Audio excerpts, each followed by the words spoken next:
సాలు దొర సెలవు దొర అని కేసీఆర్ ప్రభుత్వానికి ఫస్ట్ చెప్పాలన్నారు బీజేపీ జాతీయ అధ్యక్షుడు జేపీ నడ్డా. బీఆర్ఎస్ తన ప్రయాణాన్ని అడ్డుకునే ప్రయత్నం చేసిందన్నారు.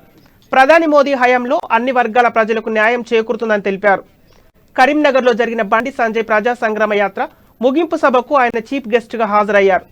ఈ సందర్భంగా కేంద్ర కేబినెట్లో బీసీ ఎస్సీల వారికి ప్రాధాన్యత కల్పించామని అన్నారు. సీఎం కేసీఆర్ కు గుడ్ బై చెప్పాల్సిన అవసరం ఉందన్నారు జేపీ నడ్డా. బీఆర్ఎస్ కు వీఆర్ఎస్ ఇవ్వాలని ఎద్దేవా చేశారు.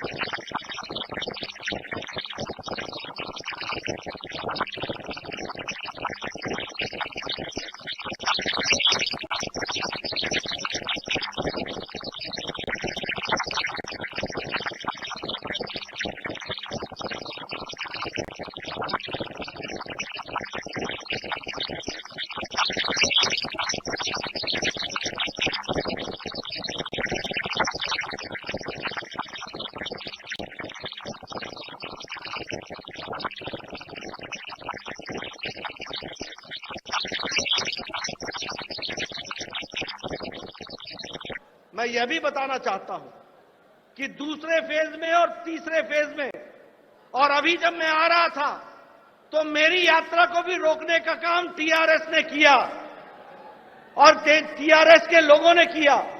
मैं केसीआर को बता देना चाहता हूं कि ये प्रजातंत्र है।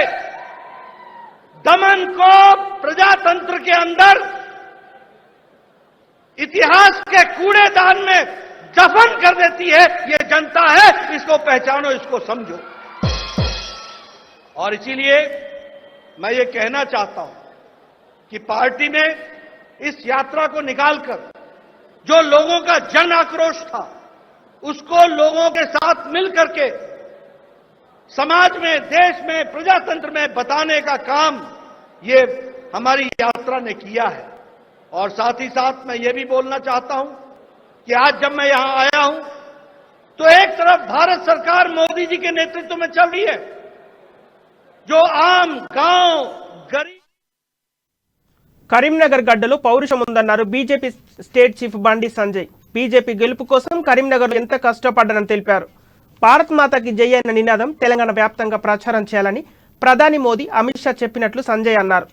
తెలంగాణలో పచ్చ జెండాలు, పింక్ జెండాలు మట్టుబెట్టేందుకు ఎంతవరకైనా పోరాడమని కేంద్ర నాయకత్వం చెప్పినట్లు బండి సంజయ్ తెలిపారు. హిందూ ధర్మ పరిరక్షణ కోసం పోరాడుతున్నానని అన్నారు. తెలంగాణ తల్లికి సీఎం కేసీఆర్ ద్రోహం చేశారని బండి సంజయ్ ధ్వజమెత్తారు.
టీఆర్ఎస్ పార్టీ దుకాణం మూసేసి వాళ్ళ ఢిల్లీలో బ్రాంచ్ ఆఫీస్ తెస్తున్న బీఆర్ఎస్ అట బండి పోట్ల రాష్ట్ర సమితి అన్నది, ఫారెన్ రెస్టారెంట్ సమితి అన్నది. తెలంగాణ వచ్చిన తర్వాత పదవి విరమణ పొందిన తర్వాత 1,00,000 ఉద్యోగాలు ఖాళీ అయితే కనీసం వాటిని కూడా నియమించలే అన్న.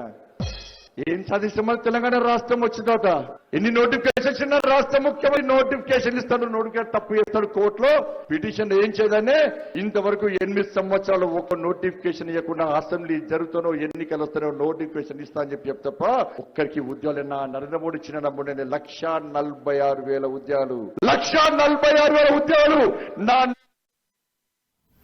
బీసీలు ఆర్థికంగా ఎదిగితే తన మాట వినరని సీఎం కేసీఆర్ అనుకుంటున్నారని మాజీ ఎంపీ బూర నర్సయ్య గౌడ్ వ్యాఖ్యానించారు. నిధులు ఇవ్వకపోయినా బీసీలు ఓటు వేస్తారనే ధీమాలో కేసీఆర్ ఉన్నారని, బీసీల సంక్షేమం కోసం రాష్ట్ర బడ్జెట్లో కేసీఆర్ కేటాయించింది కేవలం 239 కోట్లేనని గుర్తు చేశారు. ఇటువంటి దురుద్దేశంతో ఉన్న కేసీఆర్కు బీసీలు ఓటు ఎందుకు వేయాలని ప్రశ్నించారు. వచ్చే ఎన్నికల్లో ఓట్ల కోసం వెళ్తే పాత హామీలపై ప్రజలు ప్రశ్నిస్తారనే భయంతోనే తన పార్టీ పేరును బీఆర్ఎస్గా కేసీఆర్ మార్చుకున్నారని తెలిపారు. 1 కోటి ఓట్లు 90 సీట్లు ప్రగతి భవన్లో బీజేపీ స్లాట్లు అనే నినాదంతో పార్టీ శ్రేణులు ముందుకు పోవాలని పిలుపునిచ్చారు బూరా నర్సయ్య గౌడ్. జెండా మోస్తున్నటువంటి మొదటి నుంచి ఉన్న బీజేపీ నాయకుల్ని ప్రగతి భవన్ లో కూర్చోబెట్టడానికి వచ్చింది కానీ పదవుల కొరకు రాలేదని సందర్భంగా తెలియజేస్తున్నాం. మీరందరూ ప్రగతి భవన్ లో కూర్చోవాలా లేదా? సెక్రటరియట్ లో పోవాలని ఉందా లేదా? లేదా కావాలనుకున్న చేయలేకపోతే ప్రగతి భవన్ కబ్జా చేయాలని ఉందా లేదా? కాషాయ జెండా ఎగరేయాలని ఉందా లేదా? ఈ రోజు మన కష్టమేం కాదు. బండి సంజయ్ గారు 56 అసెంబ్లీ నియోజకవర్గాల్లో 56 నియోజకవర్గాల్లో ప్రజా సంగ్రామ యాత్ర చేశారు. అసెంబ్లీలో 100% నాకు నమ్మకం ఉంది.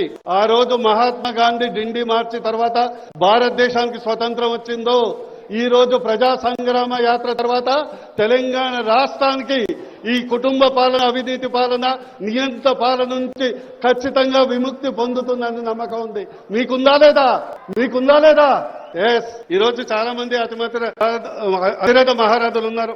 అయితే నేను ఈ అంశాలు చెప్పే ముందర 2 పాయింట్లు చెప్పదలుచుకున్నాను. నిన్ననే బండి సంజయ్ గారు నేను డాక్టర్ అని చెప్పి వారు చెప్పారు, ఈ యొక్క టీఆర్ఎస్ పార్టీ కానీ బీఆర్ఎస్ కానీ ఒక వైరస్ లాంటిది.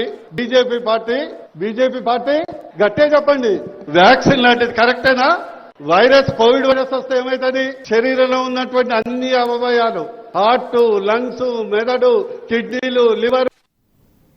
ప్రజల ఆశీర్వాదం పొందితే గెలుపు ఖాయమన్నారు బీజేపీ ఎమ్మెల్యే ఈటెల రాజేందర్.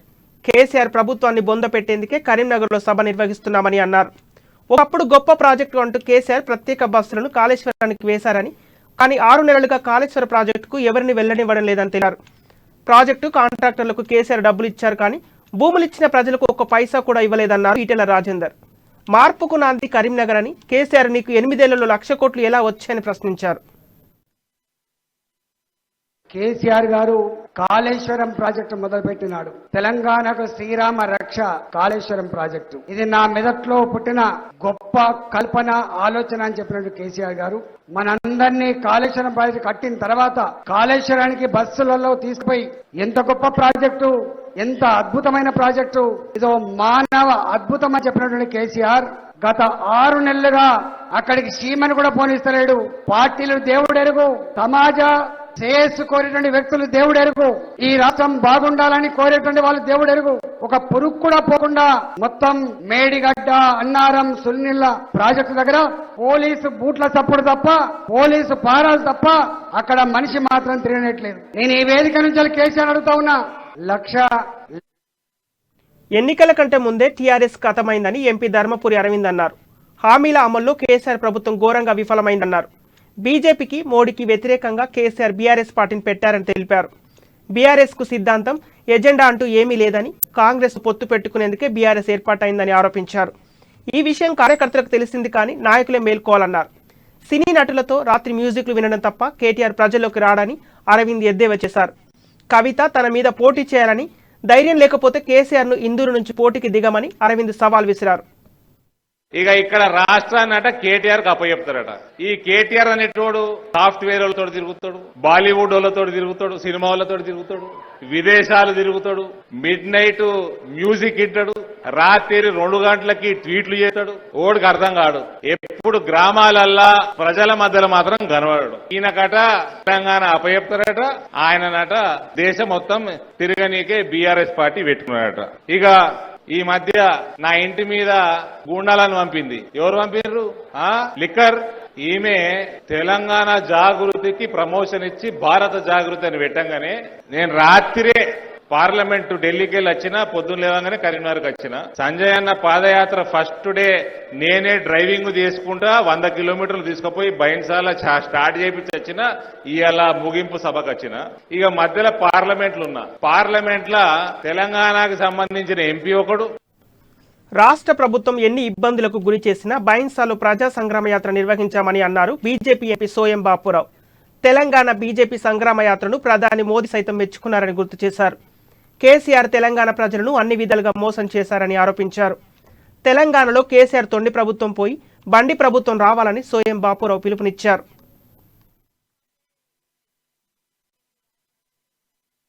ఈ రాష్ట్ర ప్రభుత్వం బండి సంజయ్ యాత్రను భయపడి ఏదైతే బైన్సా సభను ఒక రోజు వాయిదా వేయడం జరిగింది. రాష్ట్ర ప్రభుత్వం ఎన్ని ఇబ్బందులు పెట్టినా కూడా బైన్సాలో దద్దరిలే విధంగా అక్కడ సభ నిర్వహించి ఈ పాదయాత్రను కొనసాగించడం జరిగింది. నిజంగా కరీంనగర్ బిడ్డగా పుట్టి కరీంనగర్ మీ అభిమాన నాయకుణ్ణి మీరందరు గెలిచినందుకు ఇవాళ భారతదేశంలోనే భారతీయ జనతా పార్టీలో బండి సంజయ్ అంత నడిచిన నాయకుడు ఎవరు లేరు అని కూడా ఈ సందర్భంగా మీకు తెలియజేయడం జరుగుతోంది. ఈ విషయాన్ని భారతీయ జనతా పార్టీ కాదు, ప్రధానమంత్రి నరేంద్ర మోదీ గారు కూడా దీన్ని మంచిగా పొగడడం జరిగింది. అంటే మీ నాయకుడు ఎంత ఎదిగిందనేది మీరు ఒకసారి ఆలోచించాలని కూడా కరీంనగర్ పార్లమెంట్ నియోజకవర్గ ప్రజలందరినీ కూడా ఆదిలాబాద్ పార్లమెంట్ సభ్యునిగా మిమ్మల్ని